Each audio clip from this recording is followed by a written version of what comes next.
clases vamos a ver las patologías que son más comunes, que son las que ustedes van a ver. Entonces, hernias y ventraciones probablemente sea una cosa que siempre van a ver.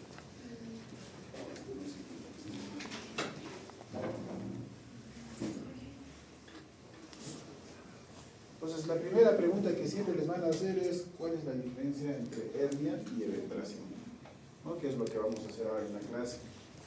En realidad, la eventración y la hernia comparten muchas cosas, comparten esta estructura, ¿no? Tienen un defecto, que en el caso de la hernia se llama defecto herniario, en el caso de la eventración se va a llamar defecto nitrógeno. Y después tienen un contenido y un continente, ¿no? O sea, ¿a qué me refiero?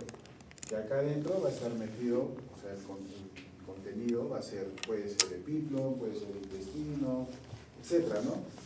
En cambio, el continente sería la pared o la misma hernia, digamos, que se ha formado, ¿no? Entonces, las dos van a hacer exactamente lo mismo, pero van a tener una diferencia, que las hernias son defectos, son las protrusiones o salidas de vísceras o de cualquier órgano, pero a través de un orificio natural.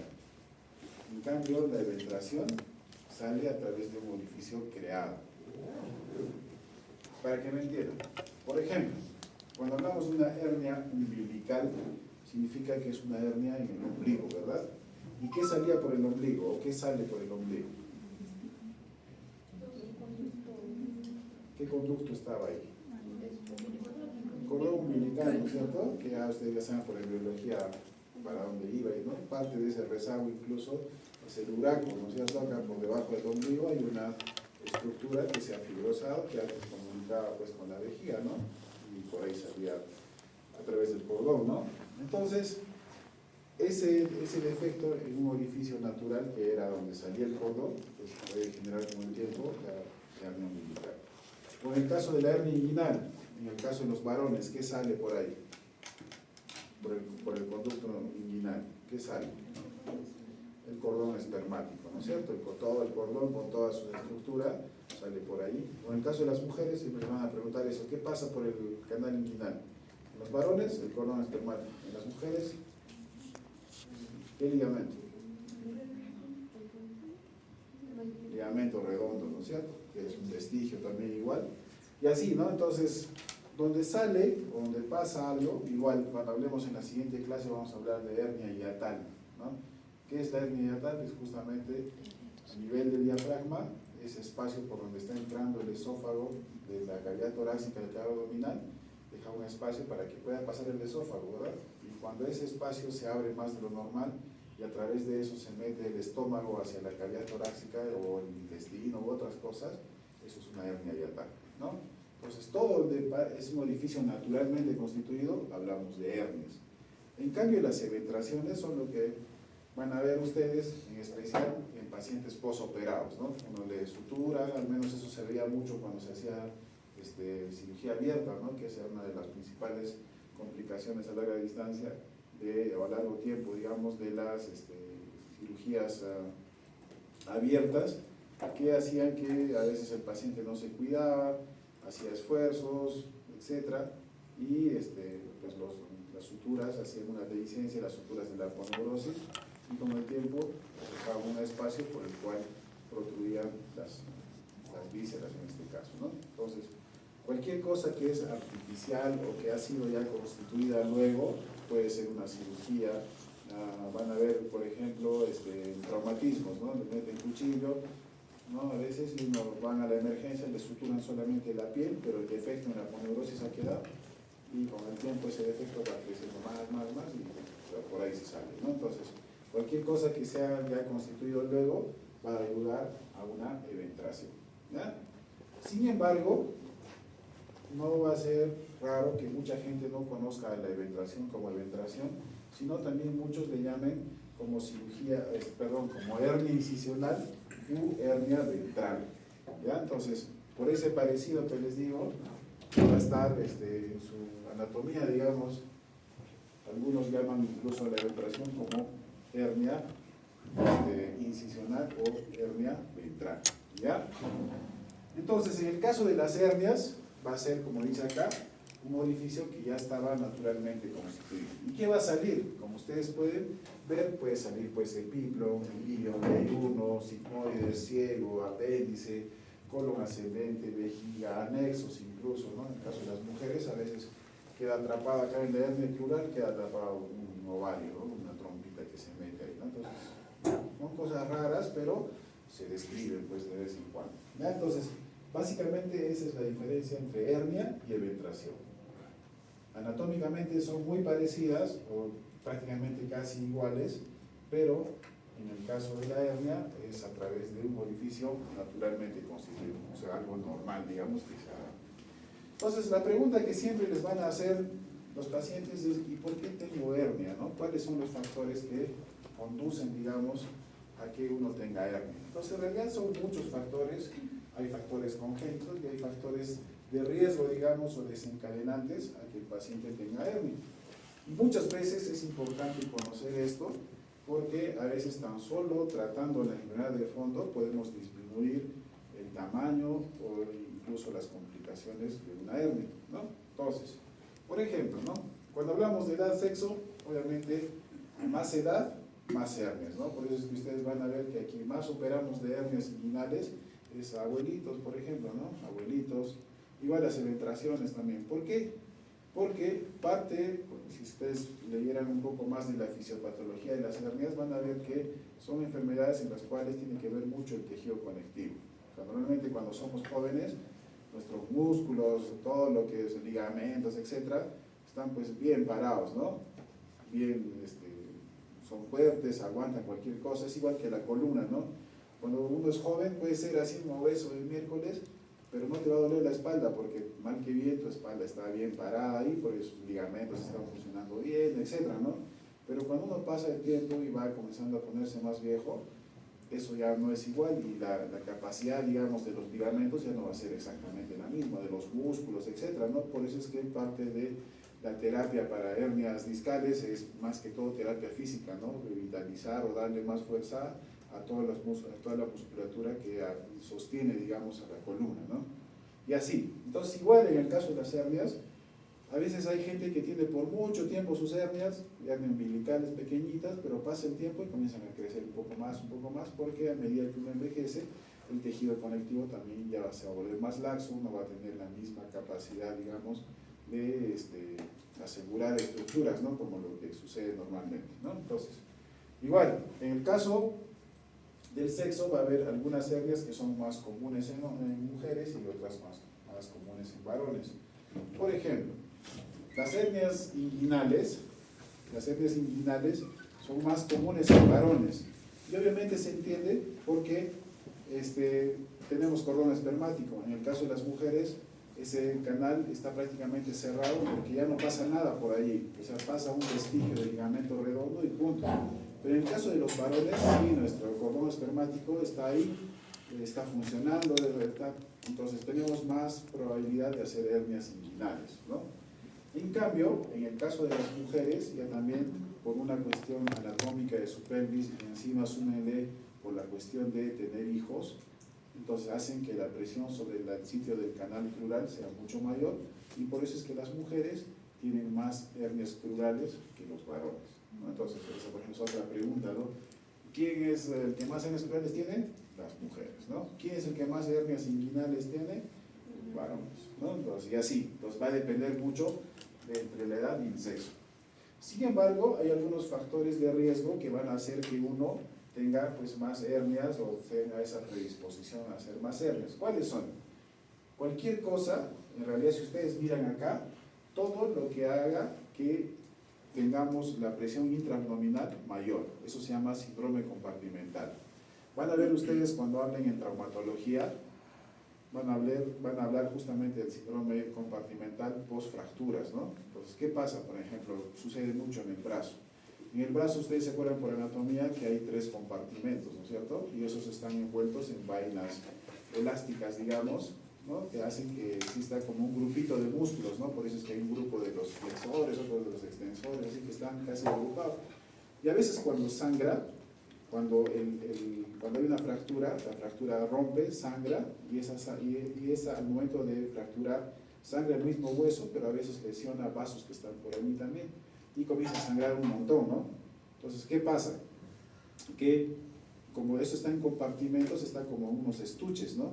Entonces la sangre no sale de ese estuche y comienza a ejercer, digamos, una presión mayor en esa zona, ¿no? Y si para tu mala suerte justo por ahí pasa, no sé, la arteria radial, la cubital, qué sé yo, va a comprimirla tanto, que va a dejar isquémico la parte de abajo. Y duele pues un montón. Entonces lo que hace es comprimir vasos, ¿no? Pues igualito, en el abdomen sucede un síndrome que se llama síndrome compartimental. Y eso lo van a ver en el caso de las hernias, lo van a ver en el caso de las oclusiones, ¿no? ¿Por qué duele y por qué se complican las oclusiones? Obviamente porque comienza a crecer, a llenarse de aire, pero hay un momento en que ya no entra más, ya no da para más. ¿Y qué es lo que sucede? Los mismos intestinos que están llenos de aire comienzan a comprimir grandes vasos, ¿no? Toda la aorta abdominal, comprimen las arterias y venas que van al riñón, y ya saben todo lo que pasa cuando hay isquemia y todo eso, ¿no? Entonces, eso pasa en el síndrome compartimental. Entonces, al igual, en el caso de las hernias, cualquier síndrome o cualquier cuestión que aumente la presión intraabdominal va a hacer que los huequitos, digamos, vamos a llamarle así, que son las hernias, esos defectos, comiencen a tratar de soportar más esa presión que existe, ¿no? Es, no sé, cualquiera de nosotros tose, ¿no? Se agarra y como sientes como si golpeara, ¿no es cierto? Como si los músculos se pusieran más duros y uno hace pues la famosa maniobra de Valsalva, ¿no es cierto? Entonces, todas estas situaciones van a constituir eso, ¿no? Por ejemplo, la tos crónica, pacientes que tienen, ¿por qué los viejitos ya de por sí su tejido conectivo es pésimo, pero ¿por qué tienen más, predisposición a hernias? Porque muchos de ellos tienen EPOC, ¿no? Tienen fibrosis, todo el rato están tosiendo, y en cada tosida es un aumento de la presión intraabdominal, es una tosidita.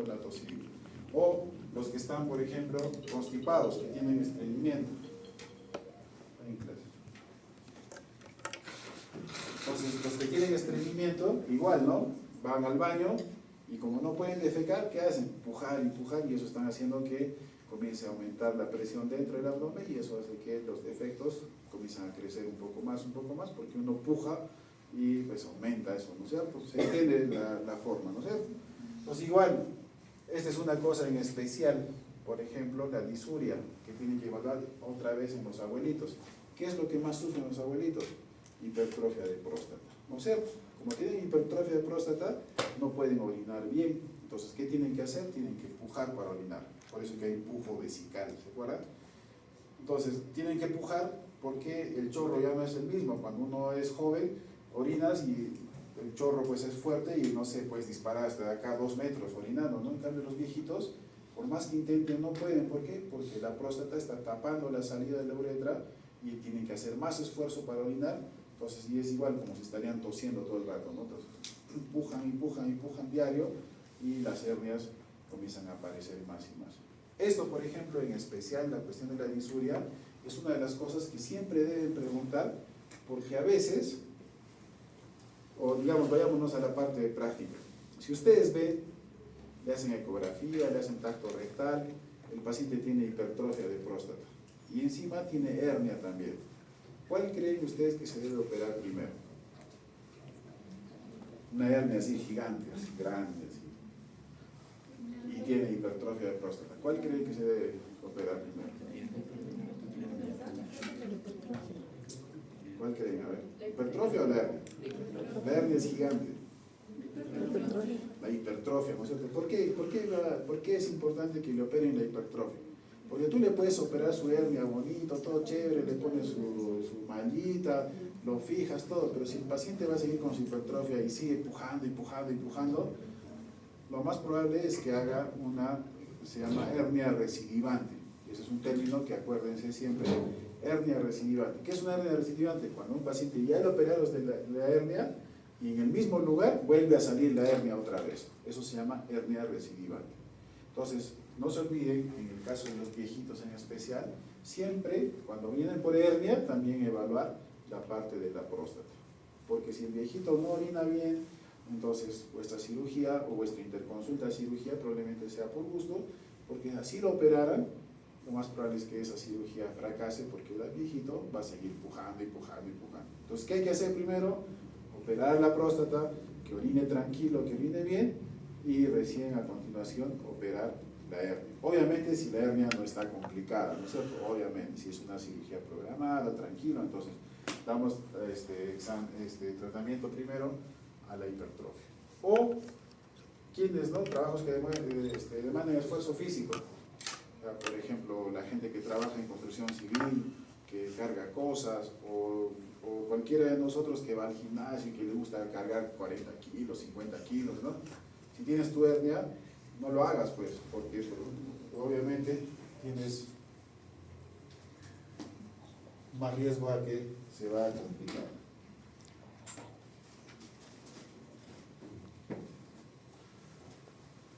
Entonces, en base a eso, las hernias se van a clasificar de diferentes formas.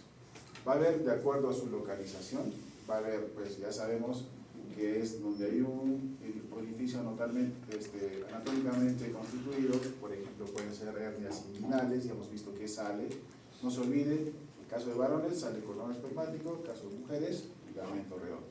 Las hernias crurales, que también se llaman hernia femoral. ¿Por qué se llaman? Porque justamente pasan por el arco crural. ¿Y qué pasa por el arco crural? El paquete femoral, ¿no es cierto? Entonces, el arco crural, como vamos a ver después, es como un rombito, un rombo por el cual al costadito están el paquete, arteria y vena y nervio femoral, y dejan un triangulito acá pequeñito, que normalmente es pequeño, pero en algunas personas eso se hace más grande y por el costado de la arteria y vena femoral se sale una hernia, ¿no? Pues igual, en el canal, ¿quiénes pasan? Es un orificio, obviamente. ¿Por qué? Porque pasa el paquete femoral, ¿no? En el caso de la hernia umbilical ya hemos hablado, en el caso de la hernia epigástrica va a haber algunas arterias y venas que salen de los planos profundos por detrás del músculo recto, salen hacia la piel y a través de eso pues se puede abrir también y puede causar pues, hernias a nivel epigástrico, ¿no? Y así donde haya hernia se va a tomar su nombre, ¿no? De acuerdo a la localización. Por su contenido, entonces, ¿qué cosas se puede meter? Y siempre la gente entiende, ustedes ya no conocen ese tipo de pelotas, ¿no? Pero antes las pelotas venían así como paños de cuero, ¿no? Que estaban cosiditos. Y incluso ahora se puede ver todavía, ¿no? Cuando se sueltan esos pañitos, ¿qué se sale de adentro? El famoso bladder, ¿no? La bolsa, digamos, que se infla, ¿no? Entonces sale como un chichoncito, ¿no? Entonces, más o menos así es la hernia, igual, los paños, la pelota serían pues los músculos, ligamentos, lo que corresponda, y lo que se sale desde adentro es el famoso bladder, ¿no? Que en el caso de nosotros, ¿quiénes se van a salir?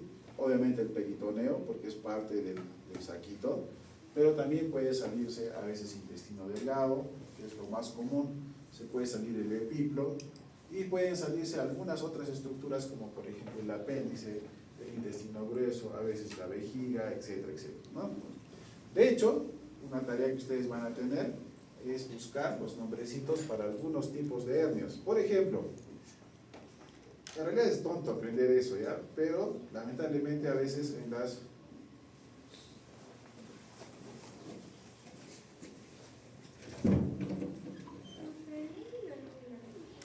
No. Disculpe, chico. Gracias.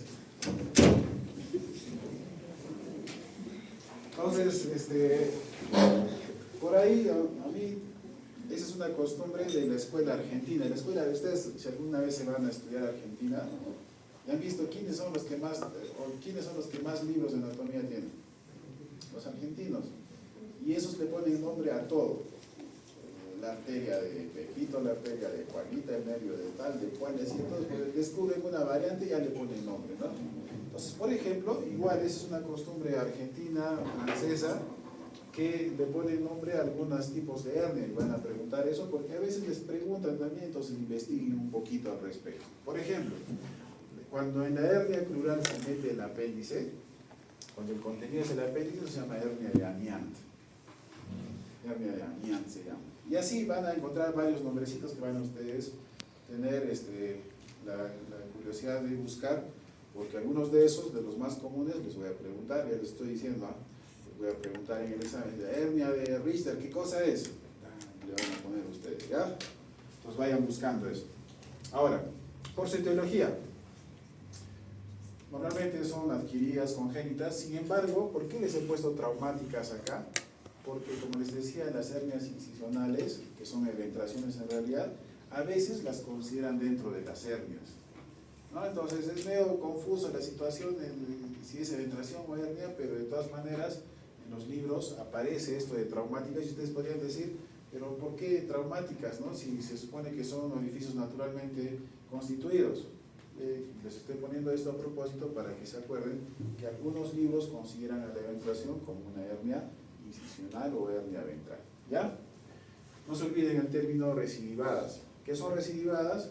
Son hernias que ya fueron operadas, pero que con el tiempo vuelven a aparecer en el mismo lugar. Eso se llama hernia recidivada o también hernia recidivante, es lo mismo. Esto sí es importante que ustedes conozcan y entiendan bien cuál es la diferencia.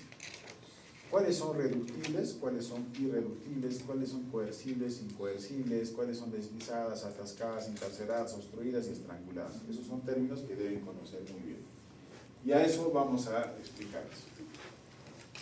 ¿Qué creen ustedes que es reducible o reductible? Es igual lo mismo. Como su nombre dice, imagínense que la hernia está acá, yo la empujo, ¿no? se entra, ¿no es cierto? Listo. Eso se llama reductible, o sea que puede volver a su lugar, ¿verdad? Truquito. A veces vienen los pacientes, al menos en hernia umbilical, vienen así, ¿no? Y te dicen, no, a mí siempre yo lo puedo meter, pero no sé por qué esta vez no puedo meter mi hernia, ¿no? Entonces, no se olvide, y a veces el primer instinto de la gente es agarrar ese globito que se está saliendo, que es el intestino, ¿no? ¿Y qué hacen? Con un dedito tratan de empujarlo. Nunca se empuja con un solo dedito. ¿Por qué? Porque a veces está lleno de aire y si tú le metes un dedo nada más y le estás queriendo meter, puede ser de que la presión en un solo punto sea mucho mayor y ese globito de intestino, digamos que está lleno de aire o de agua o de contenido intestinal, tú cuando le haces mucha presión lo puedes reventar. O sea, peor si está estrangulada, ¿no? Si está necrosado el asa del intestino, es fácilmente que está más friable de lo normal y tú lo puedes reventar. Entonces, ¿qué hay que hacer? Nunca meter con un solo dedito, sino si está así el globito, imagínense que todo este es el globo, agarren con los 5 dedos y traten de al mismo tiempo reducir y meter. Nunca se olvide también de que si una hernia es irreductible, o sea, ustedes intentan y no se puede, déjenlo así, no intenten estar metiéndolo a la fuerza porque pueden lograr que se reviente o tal vez por el tiempo que ha estado mucho tiempo ahí ya esté gangrenada el asa y ustedes lo reducen y aparentemente todos felices, pero en realidad están metiendo un asa que ya está gangrenada. Entonces no hay que presionar a que la hernia regrese a su sitio de todas maneras. Si ustedes ven que el paciente no persiste el dolor, etcétera, mejor mándenlo al hospital o hagan la interconsulta cirugía para operar. Entonces se entiende bien qué es reducible y qué es irreductible, ¿no es cierto? Reducible cuando tú lo puedes regresar a su sitio, punto. Irreductible o irreducible cuando tú intentas, pero no se puede. Simplemente no se puede. Un término algo parecido es coercible e incoercible. ¿A qué se refiere? Como ustedes van a ver muchas veces, hay pacientes que agarran, está con su hernia, agarras, lo metes, tú lo regresas a su sitio y listo, el paciente tranquilo. Pero en algunos pacientes metes la hernia, pero apenas sacas la mano, otra vez se sale. Eso se llama incoercible, o sea que no puede quedarse en su lugar. O sea, tú lo reduces, es cierto, ¿no? Lo reduces, la metes adentro en la hernia, pero sacas la mano y se vuelve a salir. Eso se llama irreductible. Perdón. ¿Algo? Sí, por favor, si me llaman en ahorita, estoy en clases ahorita, por favor. Listo, gracias.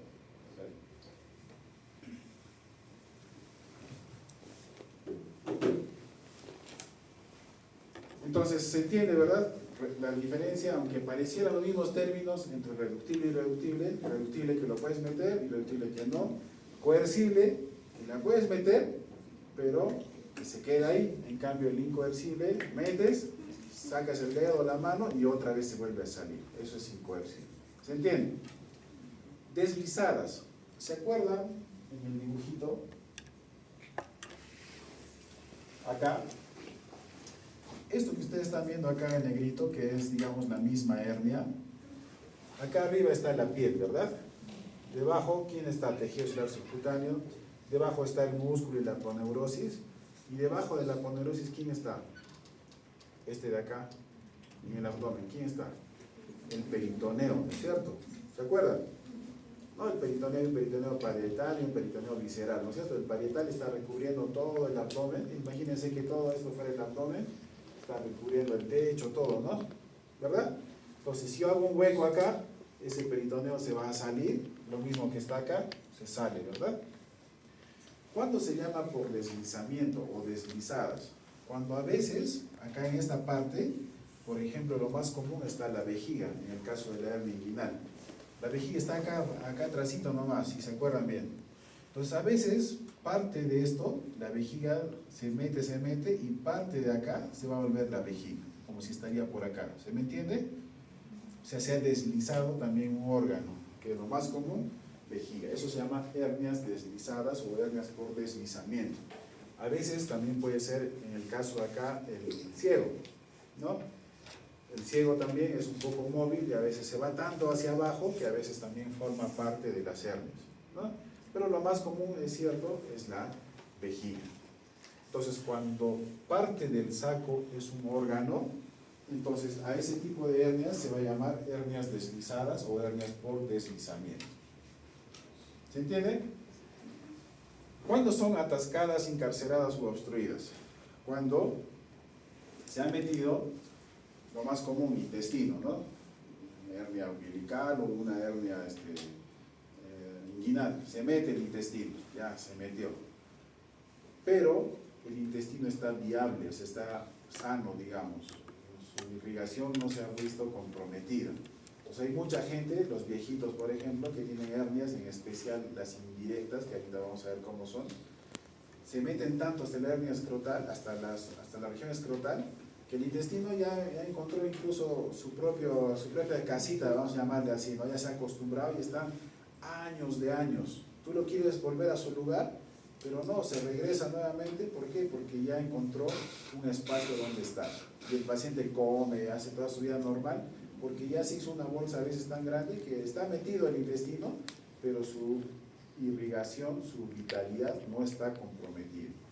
A diferencia de las estranguladas, estas por lo general, las encarceradas son más crónicas, en cambio las estranguladas son las emergencias de verdad, porque a veces se mete el intestino y como tiene un defecto, se han visto ahí un defecto herniario, a veces como una boquita nada más. El otro día habíamos tocado incluso hernias con la rotación y han visto que es un defecto, ¿no? Así pequeño, y a veces los intestinos se meten allí y se comienzan a llenar de líquido, ¿no? Y hacen una zona de obstrucción, y como están así tan tensos, ese espacito, así como si fuera un torniquete, comprime los vasos que van hacia ese intestino, y con el paso de las horas se comienza a isquemizar, incluso gangrenar, y hasta incluso a veces necrosar y perforar.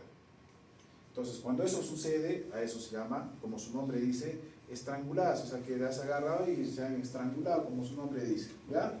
Encarceradas, tiene la diferencia con estranguladas, porque en el caso de las encarceradas, las asas son viables, están sanas. En cambio, en el caso de las estranguladas, la irrigación, la vitalidad ya está comprometida. Y en este caso, en el caso de las estranguladas, aparte de solucionar la hernia, probablemente también, o no probablemente, seguramente tendremos que hacer una resección intestinal y hacer anastomosis, ¿no?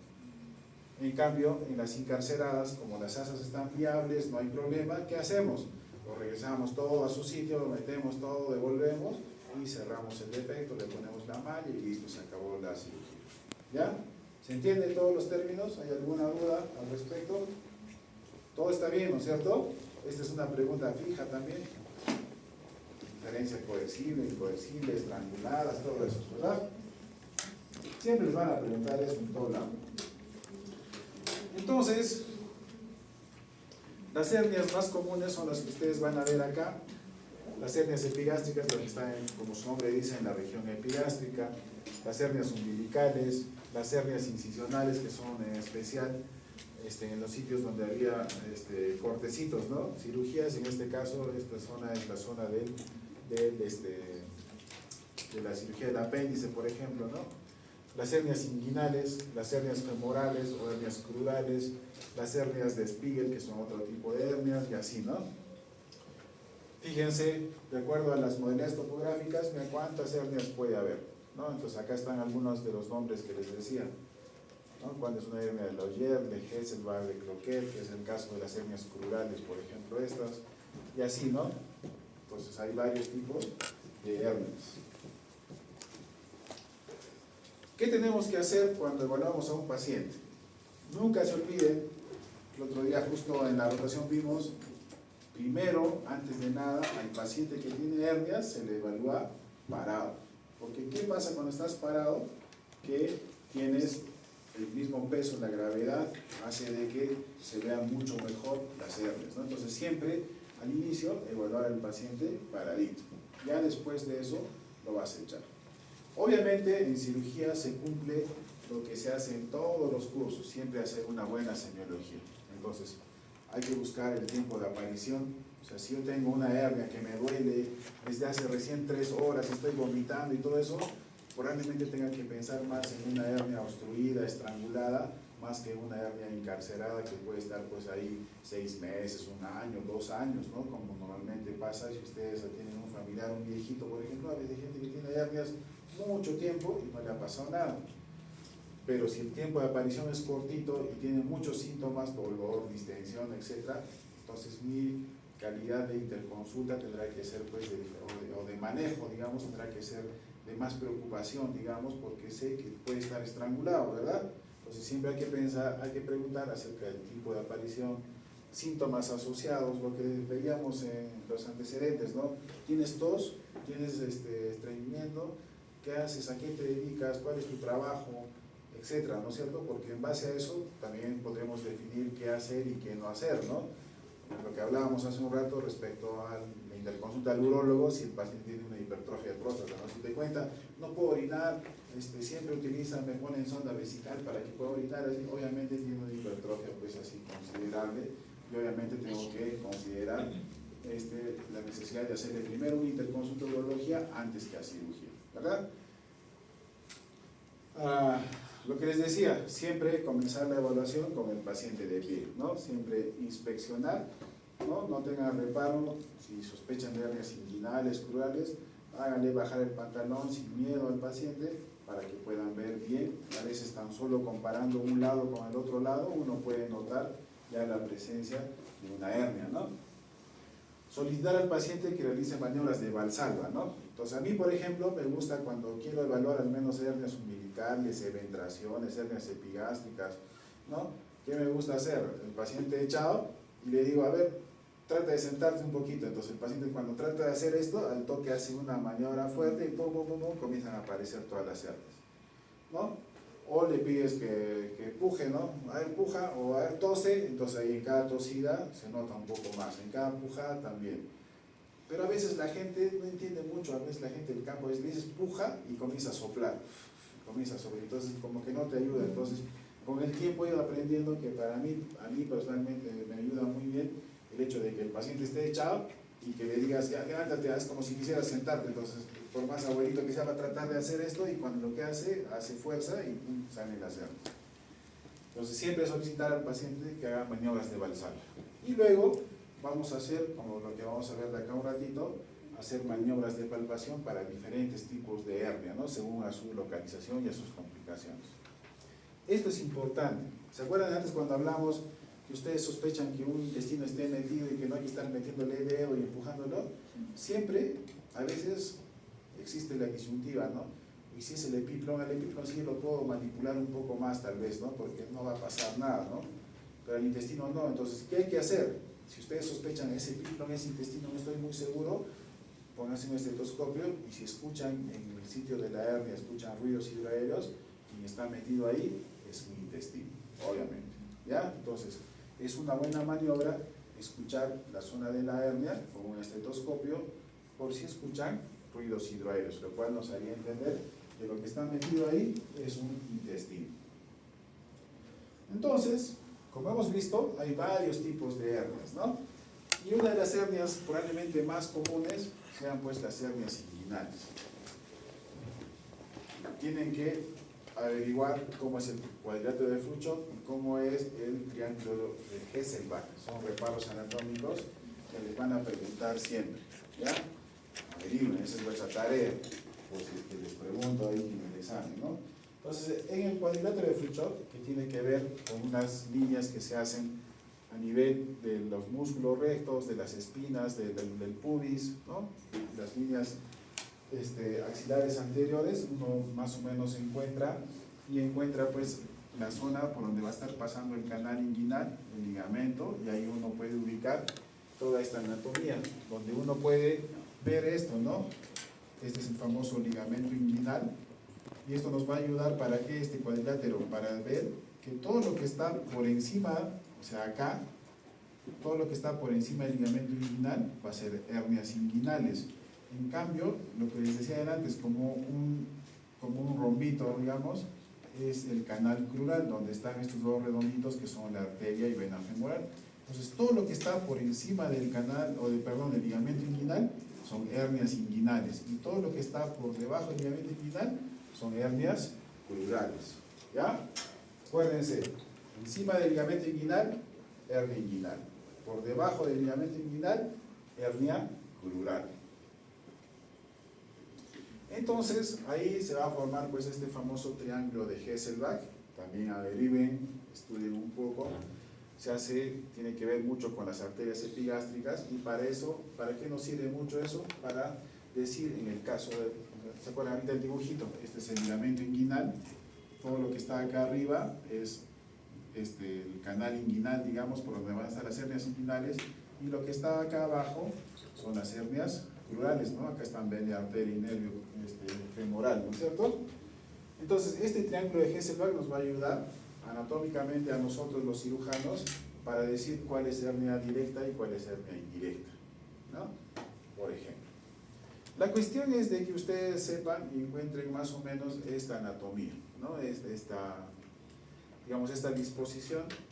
En realidad, esta parte, aunque parece chiquitita, está llena de varias estructuras anatómicas que hacen que la cirugía de hernia sea todo una subespecialidad. O sea, operar una hernia aparentemente es sencillo, pero no es tan sencillo porque hay un montón de estructuras anatómicas que nos ayudan al momento de las reparaciones de la hernia, ¿no? Pero lo que yo quiero es que ustedes vean más o menos dónde se van a ubicar. Tanto las hernias inguinales, las que están por encima del ligamento inguinal, y las hernias crurales, las que están por debajo. ¿Por qué? Porque el espacio es bien pequeñito, entonces a veces uno puede confundir una hernia inguinal con una hernia crural. Si eso les pasa, no se sientan mal, porque a nosotros a estas alturas del partido muchas veces nos pasa eso, porque están muy cerquita. ¿Se dan cuenta? La intención de la figura es mostrarle así en grande, parece que fuera una cuestión espectacular, pero en realidad este es un espacio de este tamañito así, donde uno, pues, digamos, a veces es difícil ver si es una hernia inguinal o si es una hernia crural. Entonces, no se hagan problemas. No, pero a veces no, pero ¿qué me van a decir si me equivoco? No hay problema, porque el espacio anatómico donde están estas dos hernias es muy pequeño en realidad. La intención es que ustedes vean que esto, ven la arteria y nervio, están acá cerquita. ¿Y por qué les he puesto este dibujito? Porque más allá vamos a ver de que cuando ustedes sean internos o médicos generales, parte de vuestra chamba va a ser evaluar pacientes posoperados de hernia. Y cuando uno evalúa un paciente posoperado, claro, es cierto evaluar cómo está el corazón, el pulmón, etcétera, etcétera, pero también hay que ver las complicaciones que pueden suceder a nivel local. ¿Y por qué es importante este dibujito? Porque como ustedes pueden ver acá, acácito hay un paquete, ¿no?, vasculonervioso que es muy importante, que es el paquete femoral. ¿Y por qué es importante?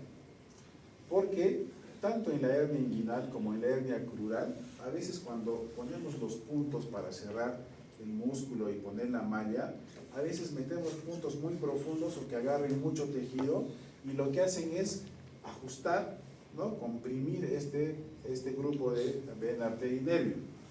¿Y qué pasa?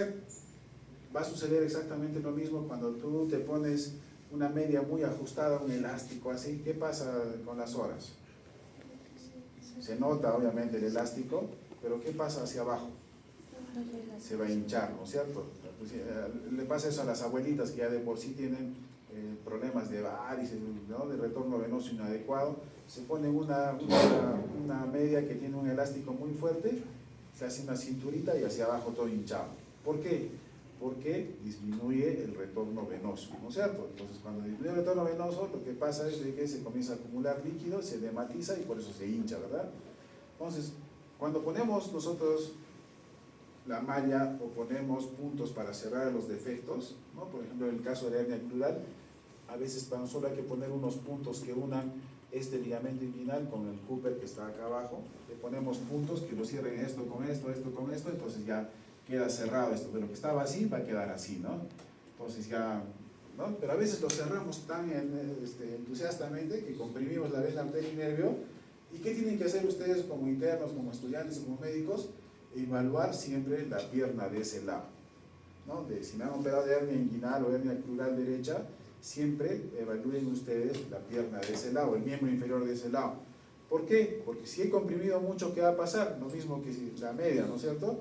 Van a encontrar al día siguiente o los días siguientes que este miembro del lado que han operado va a estar todo aumentado de volumen. Entonces ustedes comparan el lado izquierdo con el lado derecho, y el lado derecho, digamos, si es que me han operado de una hernia derecha, podría estar así todo grueso, ¿no? Aumentado el volumen. Entonces, eso tengo que evaluar. ¿Por qué? Porque si yo continúo con eso, se va a edematizar aún más y va a ser incómodo, etc. Y eso nos va a ayudar a definir que probablemente mi mallita esté muy ajustada y tenga que reoperar al paciente para soltar los puntitos y dejar que el retorno venoso sea el adecuado. Entonces, siempre evaluar la pierna de ese lado. O también evaluar quién está pasando por acá. Está pasando el cordón espermático. ¿Y en el cordón espermático qué hay? Hay, como vamos a ver de acá un ratito, creo que está a continuación. Sí, está a continuación. Acá está el cordón espermático. ¿Y quién está pasando por el cordón espermático? Es todo un grupo de estructuras, ¿no es cierto? Que son. No, esto no. Esto.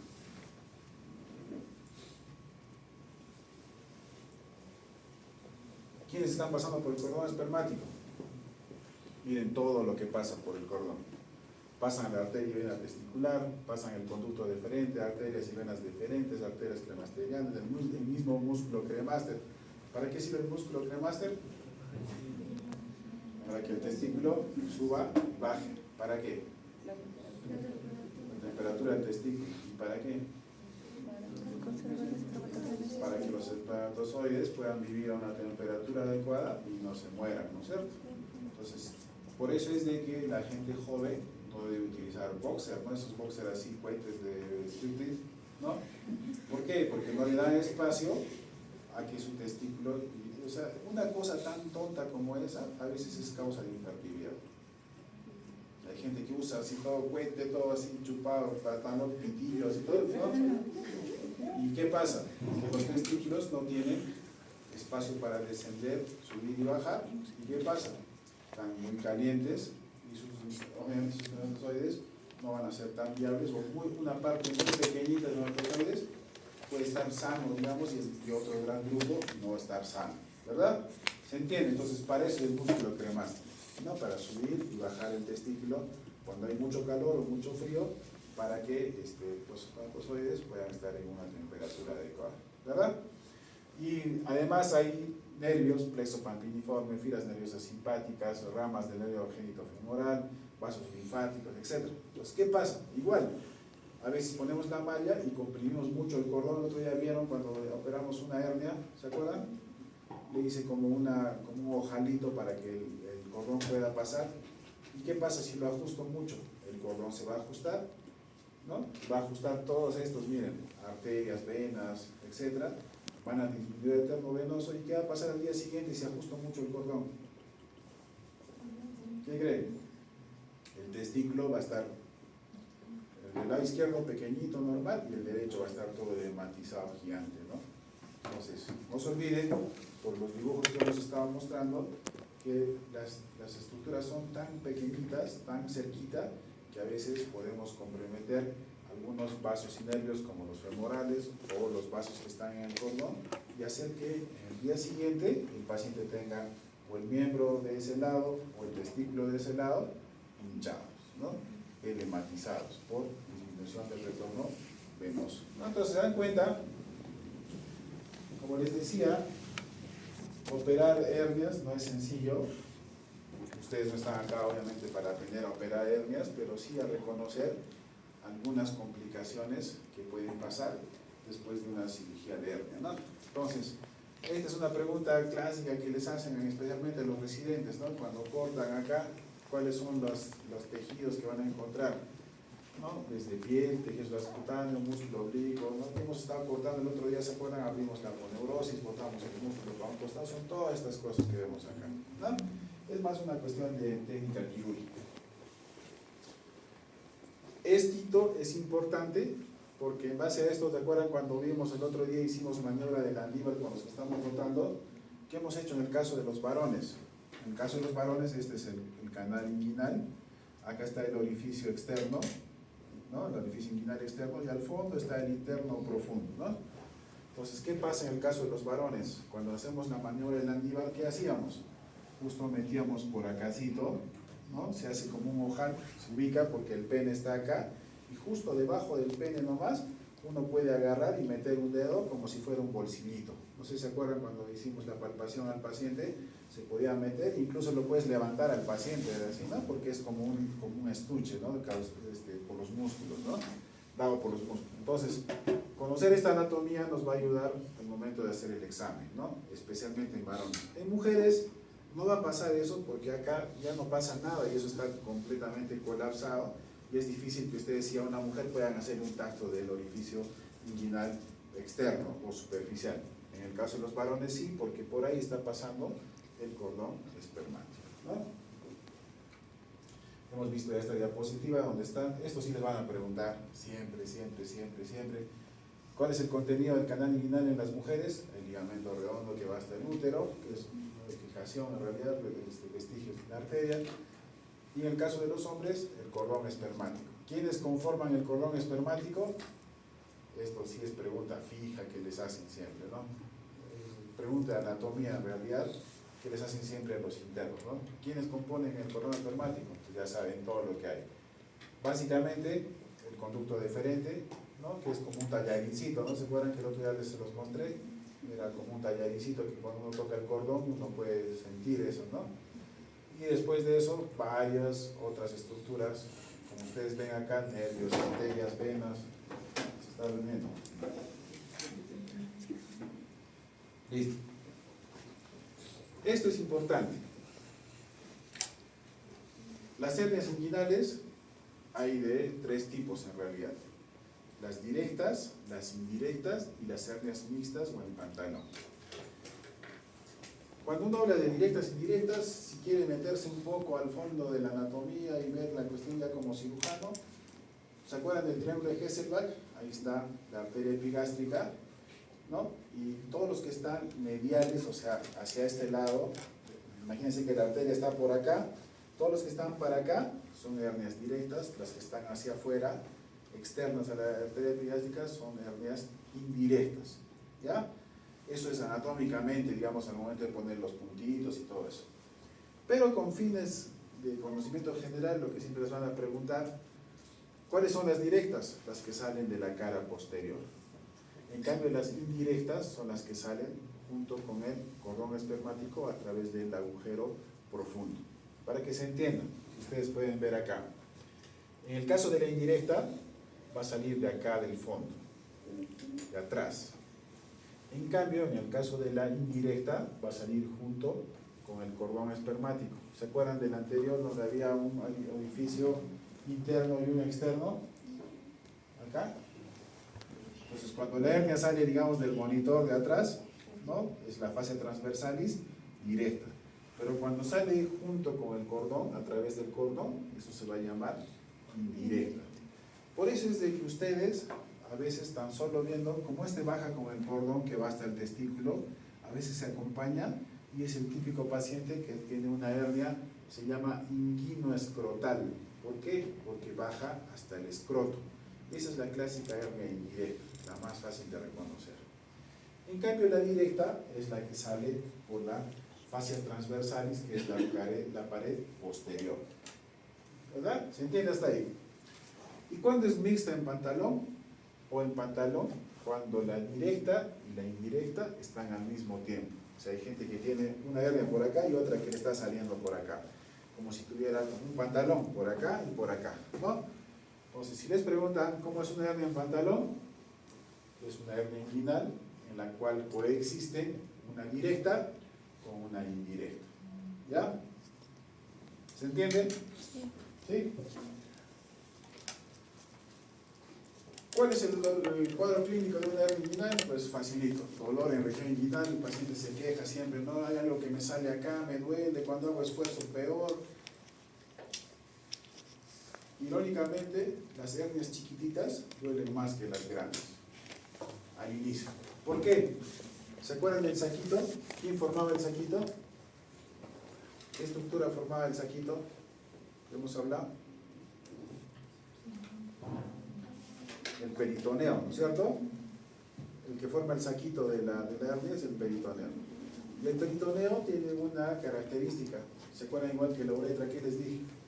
Que era bien inervado, ¿no es cierto? Por eso es que las peritonitis duelen como miércoles, ¿no? Porque tienen mucha inervación y eso hace de que sean muy sensibles al dolor, bueno, en este caso a la irritación. Entonces, en el caso de las hernias pequeñas, a veces duelen más todavía. ¿Por qué? Porque un chiquitito, cuando son chiquititas, ¿quién se mete un pedacito de un saquito pequeñito, digamos, formado por peritoneo? ¿Y qué pasa con la herniecita? Como es un defecto, como un anillito, lo pellizca el peritoneo, ¿no? Como que lo ajusta, entonces eso duele más, ¿no? Entonces el paciente dice, apenas hago un esfuerzo, me levanto, hago una cosa y ahí siento que algo me ha agarrado por acá, ¿no? Un dolorcito. Entonces ahí ya sospecho de una hernia pequeñita, ¿no? Ya cuando es más grande, obviamente, hay pues una tumoración globosa o bulto, pues la gente te va a decir, tengo un bulto acá, tengo una cosa que me sale, ya, al toque. Una sensación de presión en la región inguinal. Y de acuerdo a las complicaciones, o sea, si por ejemplo ese paciente ya tiene la hernia encarcerada o peor si está estrangulada, probablemente vaya con signos de obstrucción intestinal. ¿Y cuáles son esos signos? Náuseas, vómitos, distensión, ¿no? Eliminar gases, deposiciones, como si fuera una oclusión común y cualquiera. Entonces, cuando hagamos oclusiones, una de las muchas causas de oclusión intestinal justamente es hernias complicadas, porque a veces, como hemos visto, parte de la hernia está metido, puede ser estómago, puede ser el intestino, puede ser el colon sigmoides, el transverso, etc. Y si está metido y no tiene un buen pasaje, va a ir con signos y síntomas de una oclusión intestinal, ¿no? ¿Y cuáles son los signos de una oclusión? Estos, ¿no?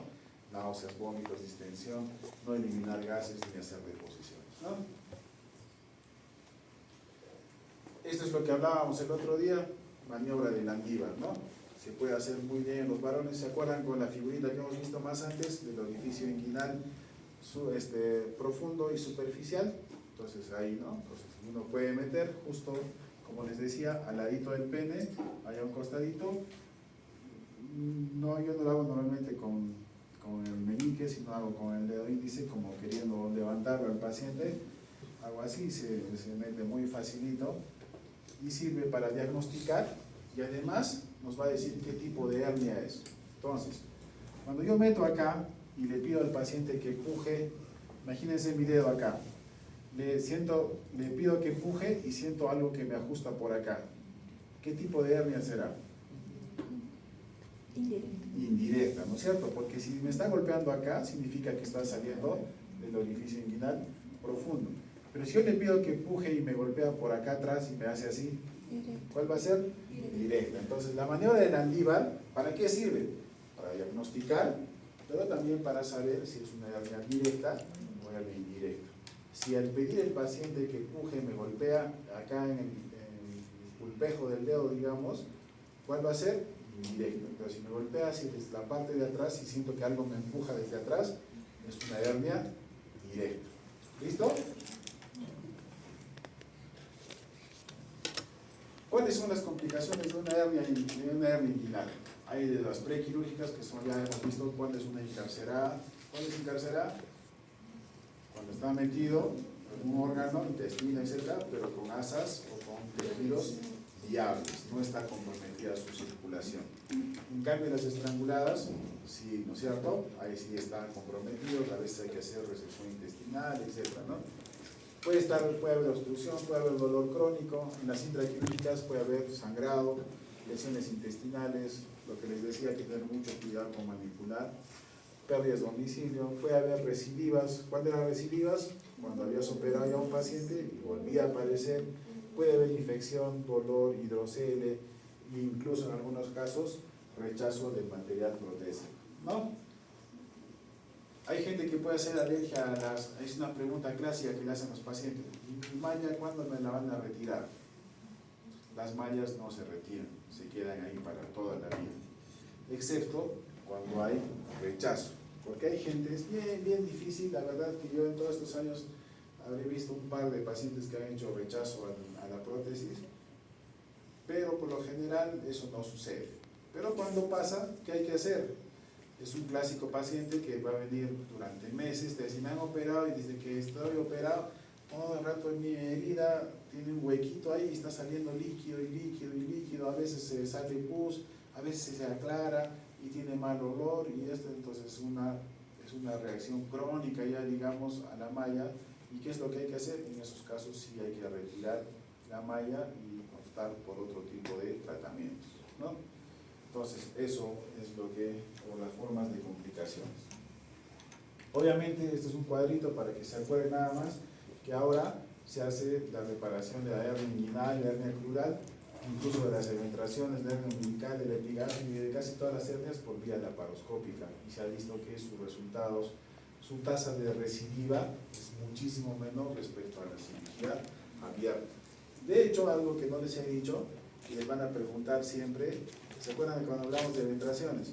¿Cuáles son las incisiones de, primero, en ese cuadrito hemos visto que quienes menos hacen eventraciones son las cirugías laparoscópicas. Y es obvio porque es un cortecito pequeño. Y ustedes han visto que cuando uno pone los trócares, ¿qué es lo que yo corto para poner los trócares? Solamente la piel, ¿no es cierto? Yo no entraba hasta el músculo, lo he abierto, nada, solamente corto la piel y a través de eso meto el trócar que tiene una guía, una puntita que busca, imagínense que acá están los músculos, busca acá, se pasa y listo. Cuando yo retiro el trócar, este músculo, claro, queda un poco sensible, doloroso, pero regresa a su sitio y punto. Pero en el caso de la cirugía abierta, ¿qué hago? Para poder meter mi mano y operar la vesícula, ¿qué tengo que hacer? Cortar músculos, ¿no es cierto? Tengo que cortar músculos. Entonces, obviamente, ¿cuál será más eventrógeno? La cirugía abierta, ¿no es cierto? Pero dentro de la cirugía abierta, algunos tipos de incisiones también son más eventrógenos que otros. Las incisiones que son así medianas o que son verticales, acá o acá, donde sea, son más eventrógenas que las que son en este sentido, las que son horizontales. ¿Ya? Por eso es que ustedes van a ver de que básicamente, por ejemplo, para apéndice, más que todo cuando se hacía cirugía abierta, y lo van a ver de vez en cuando por ahí, las incisiones casi nunca son en este sentido, sino son más bien acá los costaditos y son más transversales, un poquito más oblicuas, etc. Igual la vesícula, acá, ¿verdad? Porque esas son menos eventrógenas que las que son verticales. ¿Por qué pasa eso? Porque, si se acuerdan ustedes, las líneas de Langer, ¿se acuerdan? De la piel, vienen así en este sentido. Y en ese mismo sentido vienen también las arterias, las venas, todo. Entonces, cuando yo agarro y corto en este sentido, estoy cortando una buena parte de la irrigación que iría acá hacia la herida, ¿verdad? Pues, si no hay buena irrigación, no hay buena cicatrización y por ende más eventraciones. En cambio, las que son en este sentido, los vasos están corriendo, claro, voy a lesionar unos cuantos, pero en general va a llegar una cantidad de sangre adecuada, inervación adecuada, que van a hacer que esa herida pues, esté en mejores condiciones. ¿Ya? ¿Se entiende? Entonces, hernia inguinal, ya saben que es hernia crural, es exactamente lo mismo, los mismos signos, síntomas, factores de riesgo, no hay ninguna diferencia. La única diferencia, ¿cuál es? De que en vez de salir, ¿se acuerdan el ligamento inguinal? O cipiña iliopubiana también se llama, los que están acá arriba eran las hernias inguinales, en el caso de acá son las hernias crurales las que están por debajo, ¿no? Entonces acá está el ligamento inguinal, acá está el Gimbernat, acá está el ligamento de Cooper y a este lado está la cintilla iliopectidia.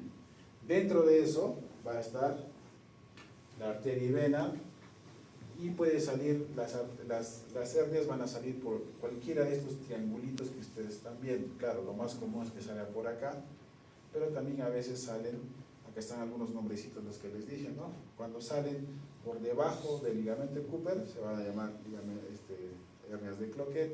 Cuando salen entre la cindilla iliocubiana y el paquete, hernias de Hesselbach, hernias de Lauger, las que salen por acá, y así un montón de cosas que en realidad, como les decía, no tienen mucho sentido. Sin embargo, léanlas, acuérdense, porque por ahí les preguntan ¿cuál es la hernia de Cloquet? Ya saben, ¿no?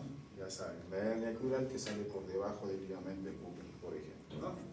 La cuestión es de que ustedes vean de que así como podía salir por el canal inguinal, también puede salir por el canal crural, y es exactamente lo mismo.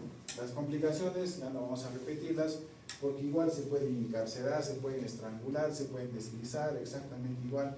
¿Cuáles son los signos y síntomas? Igual, dolor, masa palpable, náuseas, vómitos, no eliminas gases, deposiciones, estados fluidos, etcétera, etcétera. No hay gran cosa que aprender al respecto. Solamente darse cuenta que si están bien pegaditas, pero no son lo mismo. Hernia inguinal, la que está por encima del ligamento inguinal, saliendo por el canal inguinal, como su nombre dice, y las hernias crurales o hernias femorales son las que salen por el canal femoral. Las hernias epigástricas son hernias que uno las puede chequear igualito, ni más ni menos, signos y síntomas exactamente igual, masa palpable, dolor, bla, bla, bla, bla, si está obstruidas, dolor, distensión, etcétera, exactamente igual, solamente que en el caso de la hernia epigástrica, ¿dónde están localizados? En la región, como su nombre dice, región epigástrica. O sea, entre, ¿cómo se llama este apéndice? Sinfoides, ¿no? Hasta más abajo, por encima del ombligo, ¿no? Esta es la región epigástrica, como ya saben ustedes. Ahí están saliendo algunas arterias y venas que van atravesando la vaina de los rectos y salen hacia la piel para irrigar la piel de la zona, y a veces en esa salidita de esos vasitos se puede formar una hernia también. ¿Cómo es la hernia umbilical? Pues igualito, masa palpable, bla, bla, bla, bla, solamente que esta sale en la región umbilical. Hay desde las muy pequeñitas hasta las muy grandes. ¿Qué hay que tener en cuenta? Que hay hernias umbilicales congénitas o onfaloceles congénitos cuando hay un defecto de la pared misma, ¿no? Cuando hay un defecto, incluso hay otros defectos que ustedes van a ver cuando hagan neonatología, no se cierra y a veces los intestinos y todo están fuera, ¿no? Se llama gastrosquisis. Incluso hay niños que no tienen pared abdominal y el estómago nacen y solamente está la pielcita y ahí se ven los intestinos incluso, ¿no? Entonces esa es otra cosa ya más compleja, ya no es una hernia propiamente dicha, sino otro tipo de patología. Hay hernias umbilicales infantiles y hay hernias umbilicales del adulto. ¿Por qué les he puesto eso? Porque por ahí sale el cordón umbilical, ¿no es cierto? En el caso de los niños, algunos, como han visto ustedes, ese defecto queda grandecito. Y hay una costumbre de la gente incluso ponerle una canica, tiro, ¿no? Lo que decíamos antes, esos bolitos con lo que juegan, le ponen una canica ahí y le ponen un esparadrapo como para aguantar, ¿no? Entonces van a ver que esta cuestión de la hernia umbilical infantil es algo muy común en realidad.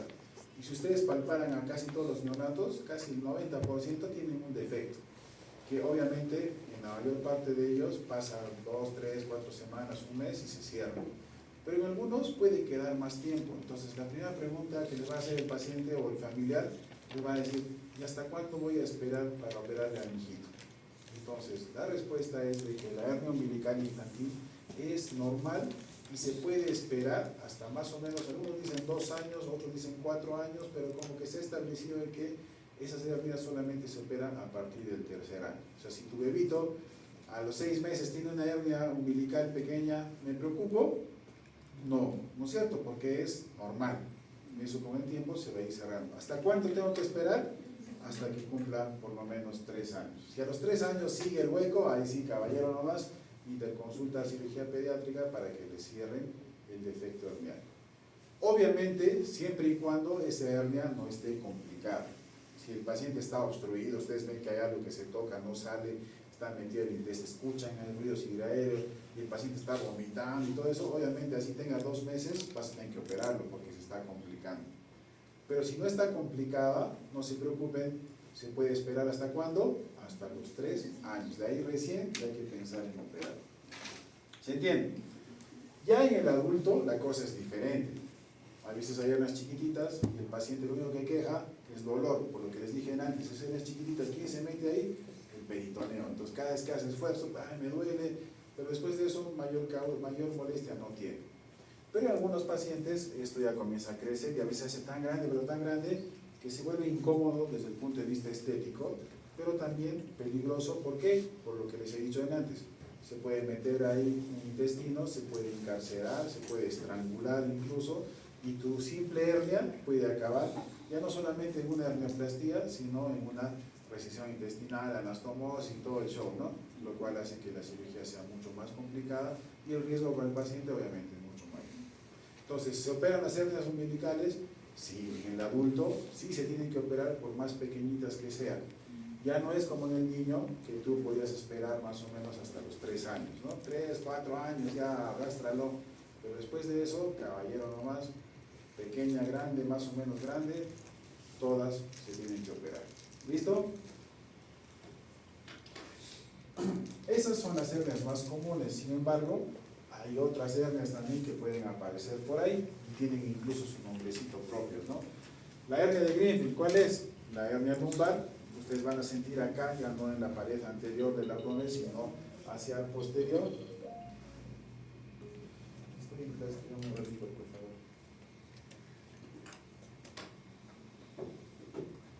Y lo que uno tiene acá son pues algunos triángulos lumbares, se llaman, donde van a salir algunas estructuras, ¿no? En el caso del triángulo lumbar superior, la hernia de Greenfield.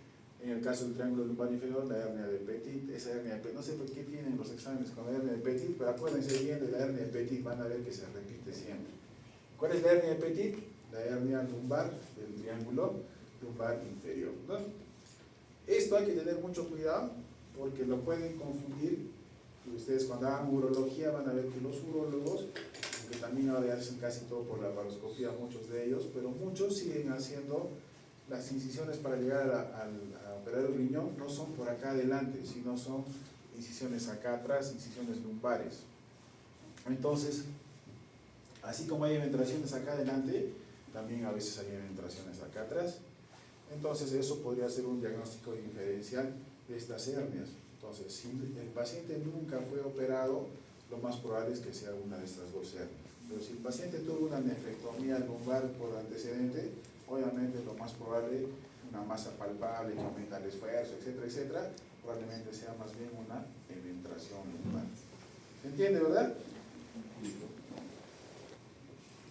Las hernias obturatrices son unas hernias más posteriores todavía. Estas son importantes, las hernias obturatrices, porque esas, ¿se acuerdan del canal obturatriz o el agujero obturatriz que está ahí al fondo de la pelvis por donde salen algunas estructuras, ¿no? Esas no son como la inguinal y la epidural que tú las puedes palpar, sino el paciente se va a quejar de dolor crónico, me duele acá adentro, como si sintiera que cuando hago esfuerzo, o sea, te cuenta todo de una hernia, pero tú le palpas y no le encuentras nada y dices, oye, qué raro, no, pero sí tengo algo y cuando hago esfuerzo me duele más todavía. Entonces ahí tengo que pensar en hernia obturatriz. ¿Y por qué se las he puesto? Porque la hernia obturatriz, como no se puede palpar, la única forma de diagnosticarla es a través de una tomografía. La cirugía es exactamente, casi, tiene mucha ventaja desde que hay cirugía laparoscópica. Vamos a hacer tarde o temprano alguna hernioplastia laparoscópica con ustedes y van a ver de que esos espacios son fácilmente accesibles por la laparoscopía. Incluso la parte de la hernia obturatriz, pues bajas nada más un poquito, ves el huequito, le pones una malla y listo, se acabó la historia. O sea, tratarla no es muy difícil, lo difícil es diagnosticar. Entonces, paciente que tiene, acuérdense, paciente que tiene todos los signos y síntomas de una hernia, sensación de pesadez, dolor al hacer esfuerzo, cargo algo y me duele, me fastidia, etc. Y tú le palpas y no encuentras nada, siempre en tu cabecita, ¿qué tal si al menos en mujeres, ¿no? Por los antecedentes de partos multigestas por lo general, ¿no? Siempre pensar en la hernia obturatriz. ¿Y qué le vas a pedir? Tomografía, ¿ya? Método de diagnóstico de las hernias obturatrices, tomografía. No hay ecografía que sirva ni nada, ¿no? El diagnóstico, como dice acá, es tomografía, ¿ya? Ya hemos estado hablando un poco de eventraciones. ¿Qué son eventraciones? Son igual protrusiones, igual que una hernia, pero a través de orificios creados. Entonces, aquí van a chequear, tan solo con ver. Doctor, tengo una masa acá que me sale, a ver, muéstrame.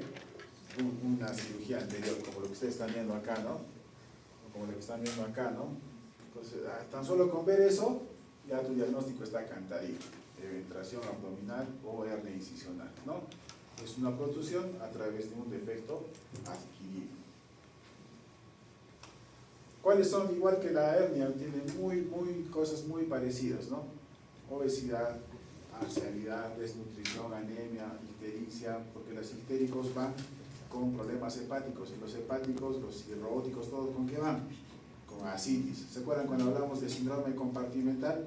A veces la ascitis está tan tensa, pero tan tensa, que trata de buscar un espacio donde crecer más. ¿Y dónde crece más? Donde hay defectos, ¿no? Ya sea por orificios naturales, como en el caso de las hernias, o defectos en la pared, en el caso de las eventraciones, ¿no? Las neoplasias, tratamiento con corticoides, insuficiencias respiratorias, dependiendo del tipo de cirugía, ¿no? Cuando sufres de eventraciones, cuando tu herida se ha sobreinfectado, cuando tienes ascitis severas por cáncer o por insuficiencias hepáticas, cirrosis, etc. Cuando tienes el postoperatorio con vómitos, hilo, infecciones del sitio operatorio, ¿no? Si el paciente lo había operado recién y se distiende y comienza a vomitar y vomitar, ¿qué va a pasar? Tengo una gran posibilidad de que esos hilitos que los he conseguido todo bien acá, con lo que está vomitando, tosiendo, haciendo esfuerzo para vomitar, se puede romper y aparentemente está bien cerrado, pero con el tiempo puede dar lugar a una eventración, ¿verdad? Dependiendo de la técnica, obviamente, no es lo mismo una hernia, una cirugía laparoscópica en la que tú cortas chiquitito. ¿Existen eventraciones en la cirugía laparoscópica? Sí existen, pero son raras, pero sí existen. Al menos en el ombligo, por eso es que han visto ustedes de que yo siempre, cuando opero por laparoscopía, siempre cierro el ombligo, porque ahí es donde entra el trocar más grueso. ¿Se acuerdan? Para meter la óptica, el trocar de 10, 12 milímetros, el que entra ahí. A veces si yo lo saco y no cierro ese defectito, puede haber una eventración. Entonces, puede haber, sí, pero es bajísimo respecto a un corte. Pues lo que hacen, no sé, los cirujanos oncólogos, paciente que tiene cáncer, que está desnutrido, que no come bien y encima tiene una incisión que viene de acá a acá, sí se puede, tiene más probabilidades de hacer eventración, ¿no? Esto es importante. Bueno, de eventración, ¿cuáles son los signos y síntomas? Exactamente igual, no hay mayor cosa. Dolor, pesadez, bulto, masa palpable, etcétera, etcétera. Si está complicada la eventración, igual que la hernia, se puede encarcerar, se puede gangrenar, se puede obstruir, se puede todo exactamente igual. Ya no repetimos. Y esto es importante, que es digamos algo parecido, ¿no? Van de la mano casi, que es una dehiscencia o una evisceración. Entonces, dehiscencia no solamente se va a dar en el caso de las heridas del abdomen. O sea, cualquier cosa que yo suturo, puede haber dehiscencias en la piel. Yo suturo la piel en la frente y si, no sé, por algún motivo se abre la herida, se sueltan los puntitos, como quien diría, eso se llama dehiscencia. ¿Ya? Entonces, a veces, ¿qué pasa? Lo que les decía hace un rato. El paciente recién opera un corte grandazo, está vomitando y está haciendo esfuerzo, y a veces esos puntitos se sueltan. Eso se llama dehiscencia, ¿verdad? Entonces, la dehiscencia de una herida es la apertura durante el postoperatorio inmediato de los planos, en este caso, de la laparotomía, ¿no? Entonces, cuando es completa, como su nombre dice, es completa y se abren todos los planos. ¿Se acuerdan lo que hablábamos de los planos? Piel, tejido celular subcutáneo, músculo, aponeurosis y peritoneo. Se abre toditito, se ha hecho una dehiscencia. Eso se llama, o va a dar lugar pues a las evisceraciones, ¿no? La dehiscencia completa causa la evisceración. Como su nombre dice, que se ha eviscerado, se ha salido, o sea, en otras palabras, las tripas están para afuera, así hablando vulgarmente, digamos, ¿no? Se ha abierto todo, piel, músculo, todo, se ha abierto y vienen pacientes cuyos intestinos están afuera. Eso se llama evisceración, porque ha habido una dehiscencia completa, ¿no es cierto? ¿Ya? Entonces, si ustedes piensan, a ver, acuérdense ahora el dibujito. había, en el caso de la hernia y de la ventración, había un defecto ¿de quién? Solamente de la aponeurosis del músculo, ¿no es cierto? ¿La piel está intacta? Sí. ¿El tejido subcutáneo está intacto? Sí. La aponeurosis, la que tiene un hueco, o el músculo es el que tiene un hueco y por ahí se está saliendo, ¿verdad? Pero ¿quién limita que tu intestino no se salga? Antes que eso. ¿Quién era la bolsita otra vez? Acuérdense, el peritoneo, ¿no es cierto? El peritoneo es el que hace que no se salga, que está ahí, se forma una bolsita. Yo puedo cortar la piel incluso encima de eso y no se va a salir mi tripa para afuera, ¿verdad? Porque tiene una casita, ¿no? Que es, en este caso, el saco, digamos, de la hernia o de la ventración que está formada por un peritoneo, ¿verdad? Pero acá, ¿hay peritoneo? No, no es cierto. Entonces, si les preguntan cuál es la diferencia entre una eventración y una evisceración, es que en la eventración sí hay peritoneo, en cambio en la evisceración ya no hay. Por eso es que tú agarras, puedes abrir los puntos y ves pues, los intestinos, porque no hay peritoneo, ¿no? Y en base a eso se van a clasificar las evisceraciones en 3 grados o 3 clases. Grado 1, grado 2 y grado 3. ¿Cuál es grado 1? Como ustedes pueden ver, el grado 1 es cuando los puntos están sueltos, pero los intestinos no están afuera, sino está ahí, se ve la piel, se ve el subcutáneo, se ve la aponeurosis y al fondo están los intestinos, ¿no? Están ahí, incluso ves cómo se mueven así muchas veces. Entonces, cuando esto no supera el peritoneo, la altura del peritoneo, eso se llama grado 1. Cuando los intestinos han salido hasta la altura de la piel, se llama grado 2. Y cuando se ha salido toditito, ya está tripa afuera, grado 3. Entonces, ¿esta qué sería? Grado 3. Ya acuérdense. Entonces, en las eventraciones no hay grado 1, grado 2, grado 3. Donde hay son en las evisceraciones. Les digo eso porque a veces en los exámenes les hacen equivocar, ¿no? Entre eventración y evisceración y dicen, ¿cómo es la eventración grado 2? Y hasta les ponen una figura muchas veces. Y tú ahí bonito, le escribes, y cuando en realidad es una evisceración.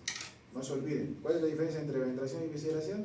En la eventración no hay peritoneo, en la evisceración, perdón, en la eventración hay peritoneo, en la evisceración no hay peritoneo. Todos los planos había una dehiscencia completa, o sea, se ha abierto la piel, se ha abierto el músculo, se ha abierto la aponeurosis, el subcutáneo y también, en especial, el peritoneo. ¿Listo? Entonces, ¿se entiende todo? ¿Qué hay que hacer en las evisceraciones? Volviendo un ratito. ¿Qué hacemos en las evisceraciones? A veces, cuando las evisceraciones son de grado 1 y el paciente está en mal estado, lo único que hacemos es cerrar la piel y todo esto. ¿Para qué?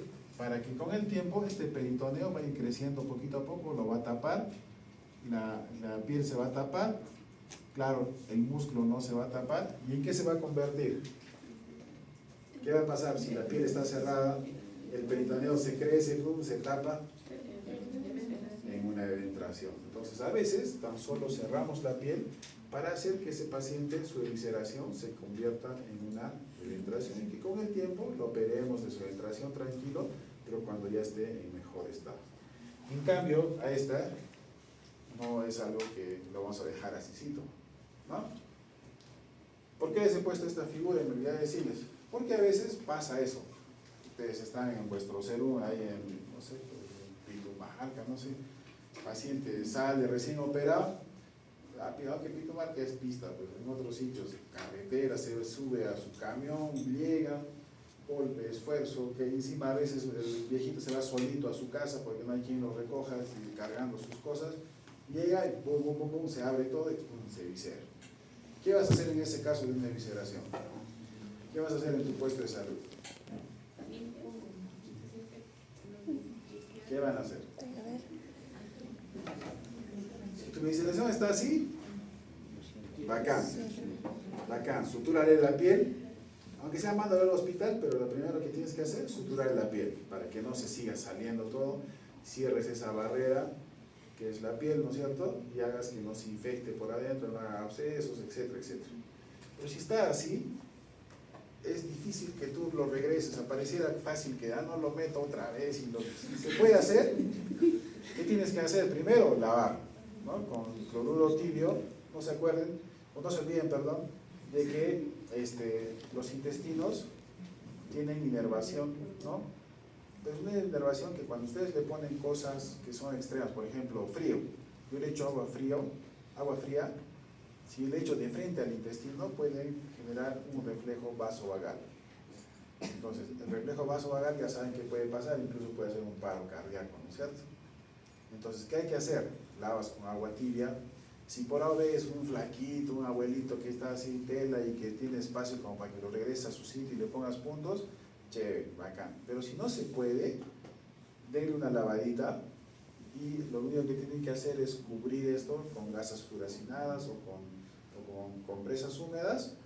Le ponen una buena cantidad encima, le ponen su esparadrapo, pones vía, dices antibiótico, dices analgésico, protector gástrico y lo hidratas, todo lo que haces normalmente en una emergencia y lo mandas. No estés intentando meterlo, porque de por sí manipular el intestino ya genera un reflejo vasovagal. Y si tú le pones cosas y estás tratando de hacer, puedes generar cosas más graves. Entonces, ¿qué haces en una visceración grado 3? Que no se puede reducir, lo único que tienes que hacer es darle una lavadita, gasas furacinadas, compresas o compresas húmedas y mandarlo al hospital. ¿Listo? ¿Se entendió? ¿Alguna pregunta respecto a hernias, evisceraciones, evisceraciones?